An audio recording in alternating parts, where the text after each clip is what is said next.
Hey folks, welcome back to the Rockin' Sea Homestead.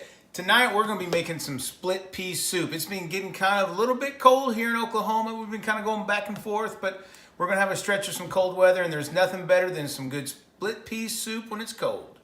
All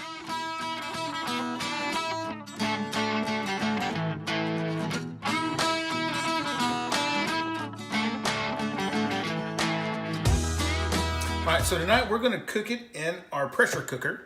Only takes 15 minutes once everything's kind of prepped and ready to go and everything's heated up. Only 15 minutes compared to 2 hours if you did it on the stove. So first thing we did is we cut up some carrots and some celery. And now we have some onions to chop up.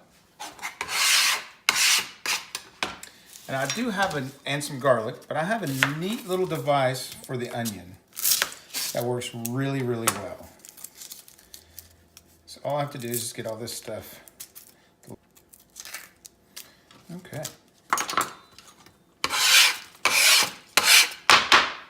This thing works great for cleaning your board real quick, your cutting board. So all I need to do is just kind of chop it in big chunks, kind of medium chunks, I should say. And then I have this device called a Swiss chop. It looks like this. It is off-grid ready because it's manual. And all it is a 3-piece that has a little cutting device in there. And you just load your little chunks in there. For those that don't like to have cry eyeballs, this is great for you. I'll leave a link for it down below. My father-in-law gave this to me, and mother-in-law, and it is fantastic. I even got one for my mom. You have to kind of start it off. And you just do it 3 or 4 times.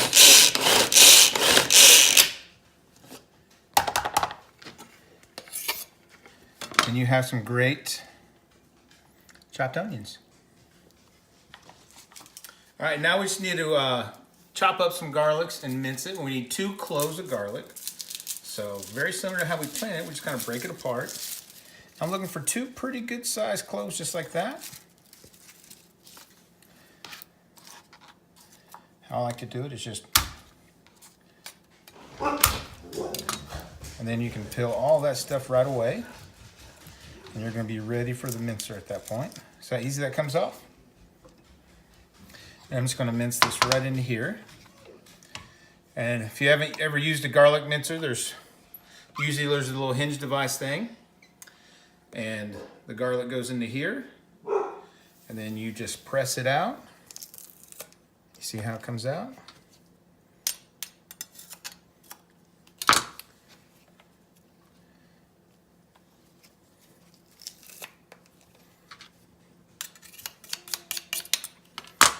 And that's how you press garlic.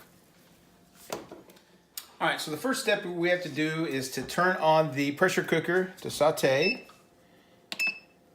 And then we're going to use 1 teaspoon of olive oil.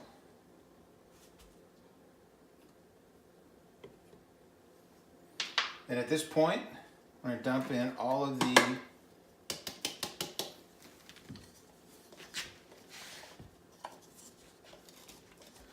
onions. If you don't get all of them out, that's fine. And we're going to put in the carrots, celery, and garlic. I think people call that the Trinity, the onions, garlic, and celery. I mean, garlic, celery, and carrots.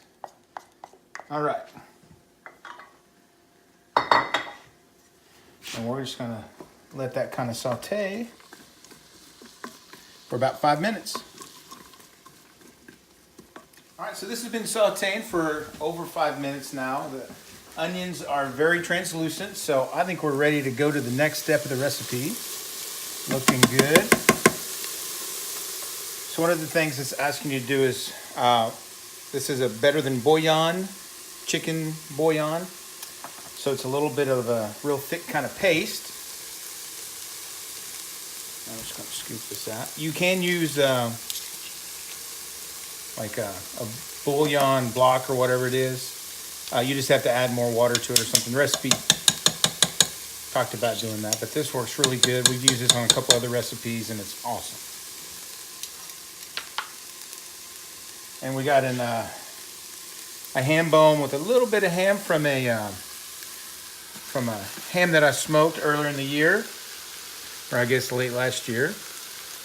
We're gonna put in the peas, and these have been rinsed.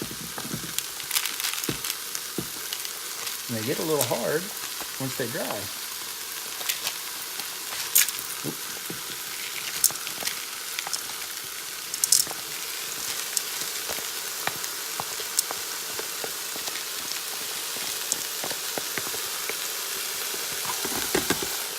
All right, and then we're going to put in some water. We have 6 cups of water.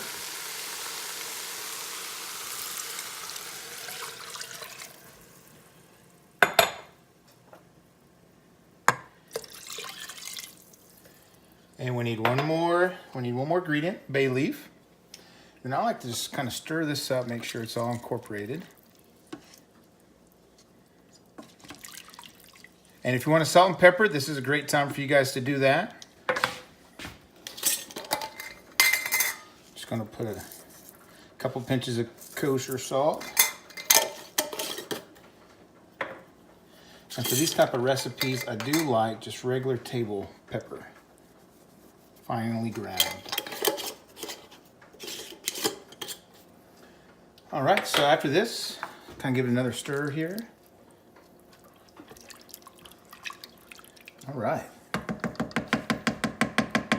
Then we just need to get the pressure cooker turned on.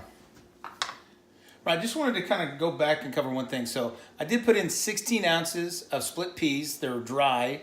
And what we did is we put it in a colander and rinsed them with water and then put them in there. All right, so the pressure cooker's still on saute, so I'm going to turn that off. And it needs to cook on high pressure. It needs to cook for 15 minutes. And start, and just make sure that the all tight is right there with that. And then this warms up and starts cooking, and then eventually it's going to give you a timer, and then when it beeps, it's done. All right, so it finally cooked for 15 minutes. It says to exhaust this naturally, so not quite sure what pressure cooker this chef was using. On ours, there's nothing really that says naturally, so all that we can do is just turn this little knob up here, and it's kind of scary at first, but you just pretty much turn it to exhaust. And you definitely want to do this where there's no cabinets underneath it, because it gets pretty steamy for a while. And you just let the steam kind of roll out. Well, this is just about done. Still can't quite open it, but it's almost done. I hope this is good.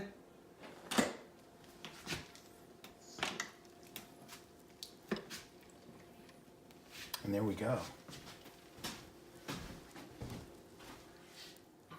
Well, this thing smells fantastic.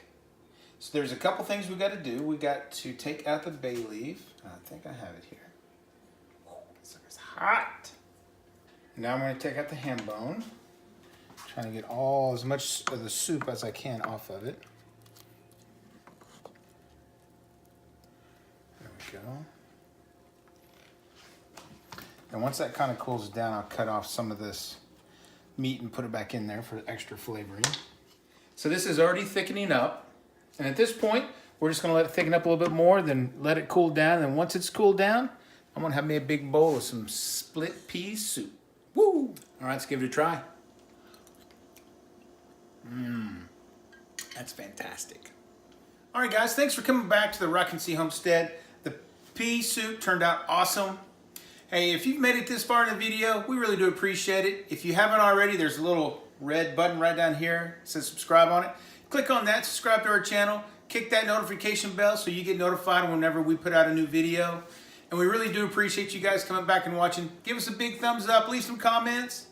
And from us here at the Rock & C Homestead, we'll catch you on the next video.